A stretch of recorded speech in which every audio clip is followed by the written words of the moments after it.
നമസ്കാരം, എല്ലാവർക്കും കേരള റെസിപ്പിയിലേക്ക് സ്വാഗതം. ഇന്നത്തെ നമ്മുടെ ഡിഷ് നെല്ലിക്ക ഇട്ട് വെച്ച മത്തിക്കറി. നെല്ലിക്ക, മത്തി, നല്ലൊരു കോമ്പിനേഷനാണിത്. ഇതെങ്ങനെ ഉണ്ടാക്കാമെന്ന് നമുക്ക് നോക്കാം. 1/2 കിലോ മത്തിയാണ് ഇവിടെ എടുത്തിരിക്കുന്നത്. അത് നല്ല രീതിയിൽ കഴുകി എടുത്തിട്ടുണ്ട്. പിന്നീട് ഇത് നെല്ലിക്ക, ഒരു 6 നെല്ലിക്ക എടുത്തിട്ടുണ്ട്. ഇതുപോലെ വലിയ നെല്ലിക്ക എടുക്കുന്നതായിരിക്കും നല്ലത്. പിന്നീട് ഇതിലേക്ക് ഒരു തേങ്ങയുടെ പാല് വേണം. വലിയ തേങ്ങയാണെങ്കിൽ 1 മുറി തേങ്ങ എടുത്താൽ മതി. ഇതിപ്പോ ചെറിയ തേങ്ങ, ഇടത്തരം തേങ്ങ ആയതുകൊണ്ട് ഞാൻ ഒരു തേങ്ങയുടെ പാൽ എടുക്കുന്നുണ്ട്. ഒരു ചീനച്ചട്ടി അടുപ്പത്ത് വെച്ചിട്ട് അതിലേക്ക് ആവശ്യമായ ഓയിൽ ഒഴിക്കുക. ഒരു 2 ടേബിൾ സ്പൂൺ ഓയിൽ ഒഴിക്കാം. ഓയിൽ നന്നായിട്ട് ചൂടായി അതിലേക്ക് 1 ടീസ്പൂണോളം കടുക് ഇടുകയാണ്.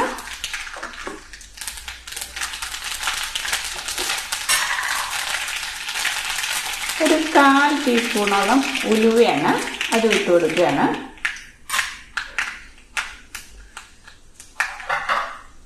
പിന്നീട് അതിലേക്ക് ഇതൊരു ഇടത്തരം സവാള ഉള്ളിയാണ്, അത് നമ്മൾ ഇട്ട് കൊടുക്കുകയാണ്.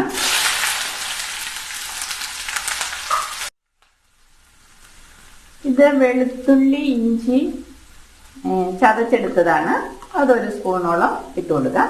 വെളുത്തുള്ളിയുമുണ്ട്, ഇഞ്ചിയുമുണ്ട്, അതൊന്ന് ചതച്ചെടുത്തതാണ്. ഇനി ഇതിലേക്ക് 3-4 പച്ചമുളക് നമുക്ക് കീറിയിടാം. പിന്നീട് നമുക്ക് കുറച്ച് കറിവേപ്പില,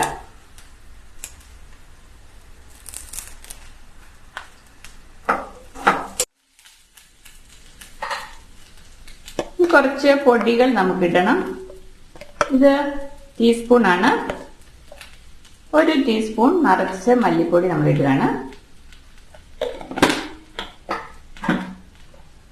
പിന്നീട് ഇത് കാശ്മീരി മുളക് പൊടിയാണ്, അത് 1 സ്പൂൺ വടിച്ച് നമ്മൾ ഇടുകയാണ്. പിന്നീട് എരിവുള്ള മുളക് പൊടി, അതും 1 സ്പൂൺ വടിച്ചിടുകയാണ്.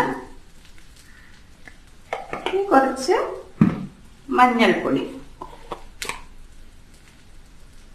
ഒരു 1/4 ടീസ്പൂണോളം മഞ്ഞൾപ്പൊടി. ഇനി ഇതൊന്ന് ചൂടായി വരട്ടെ. മുളക് പൊടിയിലേക്ക് പച്ചമണം മാറുന്നവരെ നമുക്കൊന്ന് ഇളക്കി കൊടുക്കാം. നമ്മൾ 2 അല്ലി കൊടംപുളി എടുത്തിട്ടുണ്ട്, അതും ഇതിലേക്ക് ഇട്ട് കൊടുക്കുകയാണ്. പിന്നീട് ഇത് നെല്ലിക്ക ഇതുപോലെ കഷ്ണങ്ങളാക്കിയിട്ടുണ്ട്, അതും ഇതിലേക്ക് ഇട്ട് കൊടുക്കുകയാണ്.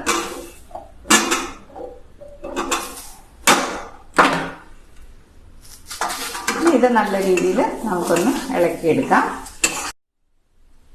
ഇതിലേക്ക് ഒരു 1/2 ടീസ്പൂണോളം കുരുമുളക് പൊടിയാണ്, അതും കൂടെ ഇടുന്നുണ്ട്.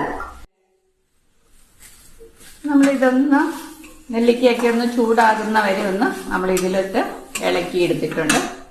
ഇനി ഇതുപോലെ അടി കട്ടിയുള്ളൊരു പാത്രത്തിലേക്ക് നമ്മളിത് മാറ്റുകയാണ്. ഇതൊരു 2 ഗ്ലാസ് പാലുണ്ട്, അത് നമ്മൾ ഒഴിച്ചു കൊടുക്കുകയാണ്.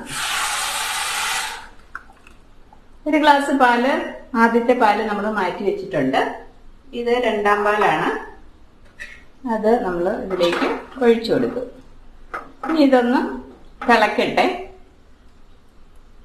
ഇതിന് പാകത്തിനുള്ള ഉപ്പും ഇട്ട് കൊടുക്കാം.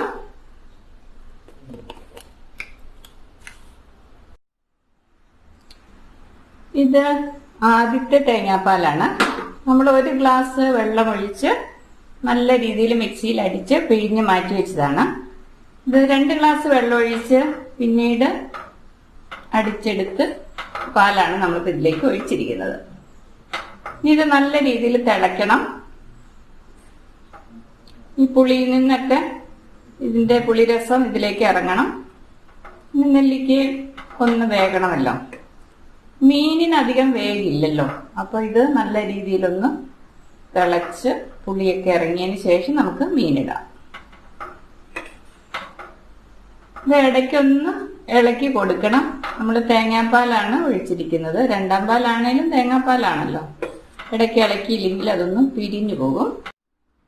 ഒരു 5-8 മിനിറ്റ് കിടന്ന് തിളച്ചിട്ടുണ്ട്. നമ്മുടെ നെല്ലിക്കയൊക്കെ നല്ല രീതിയിൽ വെന്തിട്ടുണ്ട്. ഈ സമയത്ത് ഇതിന്റെ ഉപ്പും പുളിയൊക്കെ നോക്കണം. ഇപ്പൊ പുളിയൊക്കെ ആവശ്യത്തിനായി എന്നുണ്ടെങ്കിൽ നമുക്ക് ഈ കുടംപുളി നമുക്ക് മാറ്റാം. ഇപ്പൊ എന്റെ നല്ല പുളി ആയതുകൊണ്ട് ഇതിപ്പോ ആവശ്യത്തിനുള്ള പുളി ആയിട്ടുണ്ട്.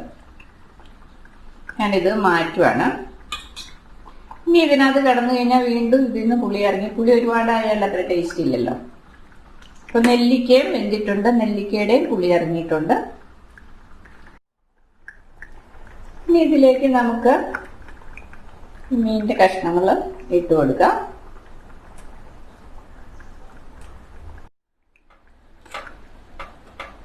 നമ്മൾ മീൻ കഷ്ണങ്ങളെല്ലാം ഇതിലേക്ക് ഇട്ട് കൊടുത്തു. ഇനി നമുക്കൊന്ന് മൂടി വെക്കാം. തീ കുറച്ച് കൊടുത്താൽ മതി, മീൻ പെട്ടെന്ന് വേകുമല്ലോ. നമ്മൾ മീൻ ഇട്ടതിന് ശേഷം ഒരു 5 മിനിറ്റ് കഴിഞ്ഞു. ഇപ്പൊ നല്ല രീതിയിൽ മീനൊക്കെ വെന്തു. നമ്മൾ ഒഴിച്ച 2ാം പാലൊക്കെ ഒരുവിധം കുറുകി വന്നിട്ടുണ്ട്. ഇത് അപ്പത്തിന്റെയൊക്കെ പൊടി, അരിപ്പൊടിയാണ്. ഇതൊരു ടീസ്പൂൺ എടുത്തിട്ടുണ്ട്.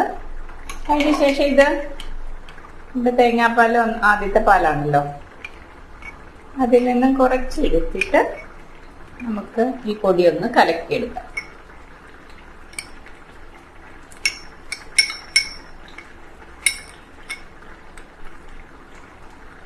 കട്ടയില്ലാതെ നമുക്ക് കലക്കിയെടുക്കാം. നമുക്ക് ഈ ആദ്യത്തെ പാല് ചേർക്കാം ഇതിലേക്ക്.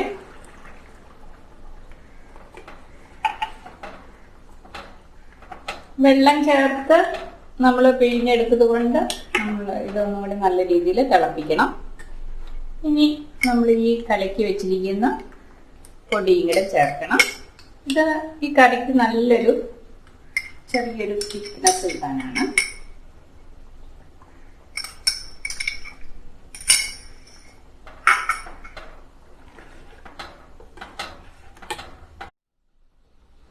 ഇതിപ്പോ ഉപ്പും പുളിയെല്ലാം പാകമാണ്. ഇനി നമുക്ക് തീ ഓഫാക്കാം. വേണമെന്നുണ്ടെങ്കിൽ കുറച്ച് കറിവേപ്പില നമുക്ക് ഇട്ട് കൊടുക്കാം. കടുകൊക്കെ താളിച്ചതാണല്ലോ ആദ്യമേ തന്നെ. സാധാരണ മീൻ ചട്ടിയിലാണ് വെക്കാറ്. അതിപ്പോ ഫ്രിഡ്ജിൽ വെക്കാനുള്ള സൗകര്യം കൊണ്ടാണ് ഞാൻ ഈ പാത്രത്തിലാക്കിയത്. ബാലൻസ് വന്നു കഴിഞ്ഞാൽ നമുക്ക് ഫ്രിഡ്ജിൽ വെക്കണം. തേങ്ങാപ്പാൽ പിഴിഞ്ഞ കറി ആയതുകൊണ്ട് അപ്പൊ ഫ്രിഡ്ജിൽ വെക്കാനുള്ള സൗകര്യം കൊണ്ടാണ് ഞാൻ ഇതിൽ വെച്ചത്. മീൻ ചട്ടി ഉള്ളവർക്ക് മീൻ ചട്ടിയിലും വെക്കാം. അങ്ങനെ നല്ലൊരു നെല്ലിക്ക മത്തിക്കറി റെഡി ആയിരിക്കുകയാണ്. എല്ലാവരും ഒന്ന് ട്രൈ ചെയ്ത് നോക്കണം. നന്ദി.